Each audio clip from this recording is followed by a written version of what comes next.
Repair करने जा रहे हैं मिनी स्पीकर। चार्जिंग जैक टूट गया है, हम डायरेक्ट लीड लगाएंगे। तो इसको खोल रहे हैं, खोल दिया है। अब इसकी हम है ना, इसमें इसका जैक टूट गया था, वो जैक हम यहाँ पर रिपेयर करेंगे। अब आप thank you so much. Jack नहीं लगाएंगे हम, ये रीड लगाएंगे, क्योंकि देखो हमारे पास ये हमने जैक लगा के इन चीज़ों में देख लिया है कि इसमें सक्सेस नहीं होते, क्योंकि यहाँ से डायरेक्ट इसकी जो चीज़ होती है वो सारी उखड़ जाती है।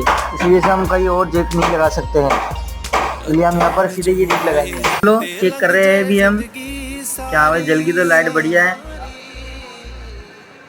क्या लाइट नहीं जला गाइस।